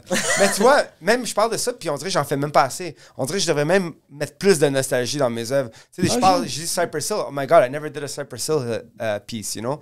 Fait que ça, c'est comme des trucs. Il y a tellement de contenu, ça finit plus. Ça finit plus. So, t'es un gars qui amène une touche moderne à de la nostalgie. Ouais, je Qu'est-ce pense. que t'as en toi, que ce soit dans ton art ou dans la vie de tous les jours, qui est extrêmement traditionnel? Comme, qu'est-ce que tu vois en toi maintenant? T'es comme, ok, je suis un vieux monsieur italien. Là. Comme, qu'est-ce qui est. Oh man! C'est quoi les Ça, petites fucking habitudes sur le que t'as? café Gervais. Ouais, c'est quoi les Qui est petites assis avec- habitudes que Je suis t'as? vraiment un vieux monsieur italien des fois, là. Honnêtement, là. Comme le. Je peux manger mes pâtes 2 fois par jour si je peux. Ok. C'est sur mon café le matin, l'espresso, tous les matins. Je vais même aller du Vieux-Montréal à la Petite Italie pour prendre mon café. Parce que je l'avais dit en Imagine, plus. j'ai un café, ma copine a un café, j'adore son café. Ma copine, en passant, elle a un café malade. Je fais un petit name drop, là. C'est Parce que Café Bodega. Bodega, Ok. ouais. C'est, elle a ouvert ça il y a un an, là, puis ça a un style new-yorkais, années 90. J'ai fait un peu d'art là-dedans. Fait que c'est vraiment c'est c'est une des machine. toiles. Puis, ouais. Il marque un peu, c'est ça qui est nice. Ouais, c'est en Griffintown, Ouais. Ottawa, puis de la montagne. C'est top notch. Ok. Les filles sont vraiment cool. Vous vendez aussi des bonbons, genre des Ils trucs font qui des sont bonbons plus... nostalgiques, années nostalgiques, 90. là, c'est C'est ça. fait que c'est vraiment mon era. Là. Toutes les candies, des chips. Ils font des sandwichs malades. Fait que ça vaut la peine d'aller checker ça. Parce qu'avant que t'arrives, je lui ai dit, je suis borderline gêné de t'offrir du café d'en bas parce que Ouais, je voulais... il me l'a dit. J'ai vraiment fait comme, yo, tu penses qu'il va vouloir du café? Il fait comme, yo, on peut pas te donner du café. C'est fucking Napoléon, le café d'en bas, t'es sérieux? Ouais, je piquais avec mon café. Mais tu vois, avant de venir ici, je voulais prendre mon café. Fait que j'ai fait un petit stop dans la petite Italie. Je suis allé au café San Simeon. C'est malade. C'est quoi les cafés? Tes go-to top 3? là? Écoute, c'est sûr, Bodega, c'est mon top. Ouais. Je vais là les matins, c'est à Griffintown. J'ai mon café moi-même, c'est Ludo Café. C'est le Boxing Ah oui, Gym. le Boxing Gym. Le Boxing Gym, à la place de bâtir un... C'est pour ça qu'on est très community, hein. Je parlais du café tantôt, mais just to go back. Nous, à la place de faire une entrée normale d'un gym, on a fait un full-blown café, là. Avec des stools, smoothie bar, tu peux chiller, tu peux prendre ton espresso, cappuccino, tous les classiques. Fait que c'est sûr que je Peux-tu prendre un café sans t'entraîner si Oui, t'es oui, pas un oui. membre du gym? La beauté de ça, c'est que tu peux rentrer, prendre un café, puis même pas savoir qu'il y a un gym parce qu'il y a une porte en métal blanche que c'est comme un autre speakeasy. Ouais, c'est Fait qu'on est fou, speakeasy sur speakeasy. Sur rituel satanique, juste La en beauté arrière. de Panda, tu peux pas nous trouver. Quand tu nous trouves, t'as trouvé l'église parfaite. T'es comme, t'arrives, tu veux plus quitter parce que on a même... On veut même pas que tu viennes, Non, bro. non. Puis c'est ça, puis on a même barricadé les fenêtres. Like, nous, on est allés contre le grain. À place de faire un gym avec des grosses lumières, grosses fenêtres, tout éclairé, oh wow. Nous, on a fait dark un Batcave. On a barricadé les fenêtres. Personne ne peut voir à l'intérieur. Barricader les portes. Il y a presque pas de logo. Il y a un petit logo dehors. On le voit presque pas. Fait que si tu viens, tu nous cherches, tu vas nous appeler parce qu'on va dire, ben, c'est dans la ruelle. Tu vas dans la ruelle, tu vas dans la porte, underground. T'es comme, where the fuck am I? And you get there and you're like, oh shit. Pourquoi Explique-moi quelque chose. Non, mais, vas-y. Pourquoi le consommateur est tellement sadomasochiste? J'adore ces places-là. Parce que là-bas, J'adore devoir grimper sur un toit, rentrer, me faire couper le bras, puis là rentrer, puis m'asseoir, puis c'est un resto qui Non, mais on a créé tellement une intimité là-bas. Ouais. C'est que il n'y a pas de peeping Tom. Tu sais, il n'y a pas de personne. Tu peux pas être discret de l'extérieur. Quand tu passes à travers la porte, là, la On porte t'entend blanche, rentrer, là. tu rentres là, puis tu es là pour to box. Ouais. You're there, nous, notre slogan, là, c'est FSU, fuck shit up. Que- On l'a mis sur shit. nos gants, nos pads, il y a déjà Fuck 2-3 shit ans. up. Là. C'est vraiment notre thing. You go in there and you fuck shit up. Là. Tu deviens C'est le Panda malade. Tribe, t'es dans ta bulle. Dans ta bulle. So, quand tu vas là, t'as la noirceur, c'est cool, il y a un vibe, la musique, elle pompe, il y a du hip-hop de 90s, tout le temps. Toutes les eras, la musique vraiment relevant. Les coachs, ils font ça, là, vraiment ce qu'ils aiment. Puis, non, man, it's a vibe, là. J'aime Ouais. ça, le slogan du panda. Le slogan, c'est un mot, puis c'est juste « cherche ». Puis ça marche. Ça marche. Ouais, ça marche. C'est vraiment cool que puis on a tellement de ces places-là à Montréal où est-ce que le propriétaire veut vraiment pas que tu le trouves là. C'est Puis quand malade, tu le hein? trouves, il est comme yo, faut-moi la paix, bro. Yo, des ça gens fonctionne. travaillent fort, faire comment qu'on va faire pour attirer les gens pour venir dans notre business. Puis toi, t'es comme « Hey! Stay at your house! » Tu dois Puis passer ils par viennent. 3 business Oui. pour te rendre à la business Ouais, il y que a tu des veux. escaliers, il y a tout, là. Il y a tout. Il y a même des alligators. Il y a un gars avec un AK-47 qui fait juste attendre à la porte. Non, mais on voulait vraiment que les gens sentent que c'est comme un club vraiment, like a boxing club. Like vraiment comme, you go there and it's exclusive, it's intimate, it's high level, c'est propre, ça sent bon, it's all of that. So that's why Fucking sick. I think all that formula together, avec notre esprit de thinking, ça a vraiment bien marché. Fucking sick. Ouais. So là, qu'est-ce que t'as comme projet en tête? Est-ce que tu travailles sur quelque chose maintenant? Je sais que t'as drop les NFTs, on est rendu dans l'ère digitale maintenant, puis Ouais. tu bâtis la communauté, Mytho, Ouais. pis ça. Le partnership avec Sticky Peaches, qui est un autre artiste que Ouais. je pense que toi puis lui, vous faites pas mal de Écoute. plus de bruit à Montréal ces temps-ci. là. Écoute, avec Sticky Peaches, c'est vraiment intéressant. On a fait un drop il y a quelques jours, un NFT, un petit drop, 3 pièces originales, NFT originaux, avec 3 print. Fait que la personne qui pouvait acheter le NFT, il recevait un vrai tangible, 24 par 24, papier, Ah, print, c'est nice. avec hand signed by Tava and Sticky Fucking Peaches, sick. avec du spray can, puis tout en embellished. Fait que ça, c'est vraiment cool. C'est parti en 2 secondes. Là. On a juste fait un drop de 3. C'est nous, moi puis Sticky, de temps en temps, on aime faire des collaborations. Écoute, on est des potes, on s'entend super bien, on est sur la même voie, puis à chaque fois qu'on fait un drop, on a un bon chemistry, puis les gens sont contents. C'est très local. On est Montréalais. We showcase our Montrealers. Ah, c'est malade. On travaille fort les deux. Puis on voulait vraiment faire ça pour le local. Tu sais, de Montreal scene. Puis il y aura d'autres choses qui vont venir de ça. On a fait des collaborations avant, on en fait d'autres dans le futur. Tout d'un coup, des fois, nous, quand on brainstorm, c'est vraiment sur le fly. Là, on dit, hey, you got 2 minutes in the next couple weeks? I got 2 minutes. Okay, let's do this piece. Bam, bam, bam, bam, bam. He sends it to my house. Je le fais. I send it back to his house. Then, boom, we send it to the gallery. Done. Puis après ça... Ok, vous partagez vraiment la pièce, c'est pas tout travailler Ouais. dans le même studio. Là. Non, la pièce qu'on a faite avant les NFT, là, on a fait une toile 6 pieds par 4 pieds. Puis c'était vraiment cool. Lui a fait le Stormtrooper puis le Darth Vader. Il l'a envoyé, il a travaillé comme simple, ouais. plus simplifié. Là, il l'a envoyé chez moi, dans mon studio. J'ai arraché la tête du Stormtrooper. J'ai peint le renard. J'ai fait une tête de renard Ouais. avec un cigare. J'ai fait des Screaming Hearts. J'ai mis un Screaming Hearts sur Darth Vader. J'ai fait des petits trucs. Après ça, je l'ai réenvoyé dans son studio. Lui, il a fait une retouche finale par-dessus, like, avec du spray paint. Il a pitché la peinture. Il a washed out des segments sur la toile. Puis après ça, il est rentré en galerie. Puis quand tu collabores sur ça, est-ce que tu lui dis, je pense faire ça ou non? Comme c'est une surprise, lui il reçoit la pièce, il est comme, ok, fuck, this is what I have to deal with. Écoute, off the c'est un cuff. peu premeditated. Like, Ok. j'ai dit, you know what? On va utiliser ton foundation pour cette fois-ci. Fais tes Stormtroopers. Puis fais-moi ça vraiment simple. Ok. Quand tu la vois chez nous, I'm going to fuck it up. Ok. And then, when I send it back to you, you add the additional layer on top of my Addition stuff. fuck up. Ouais. Fait que c'est comme, it's a mix. It's like Okay. a bit planned, but still on the fly at the same time. Puis les résultats, on est toujours contents, puis les gens adorent, right? Non, vous êtes deux gars que c'est. Je pense que C'est- selon ouais. toi, puis Sticky Peaches, vous êtes les gars que je vois le plus souvent tourner. Est-ce que tu penses que le futur de l'art ces temps-ci, ça s'enligne vraiment plus vers le digital, ou est-ce que tu penses qu'il va quand même rester cet aspect, là, comme, un peu comme les livres, les Kindle sont arrivés, puis là, Ouais. tout le monde était sur les livres, mais il y a tout le temps le haut de la nostalgie de tenir un livre dans ses mains. Ouais. Je pense que ça va pas remplacer. Écoute, c'est un autre channel. Moi, la manière que je gère mes NFT, c'est NFT. Les manières que je gère mes toiles, c'est des toiles. Ah, ok, Je nice. remplace pas un par un autre. Les toiles, c'est vraiment important. C'est du tangible. C'est le pure way of doing art, in my opinion. Tu sais, le coup de crayon, le coup de peinture sur la toile. Il n'y a rien qui va remplacer ça. Puis le NFT, c'est cool parce que ça a amené des nouvelles ouvertures pour les illustrateurs, les designers, ils faisaient pas de toile, ils faisaient pas du tangible, mais maintenant, ils sont tellement des bons illustrateurs qui peuvent exploiter le côté NFT puis créer vraiment des belles œuvres au niveau digital. Puis, tu sais, moi, je suis un peu hybride.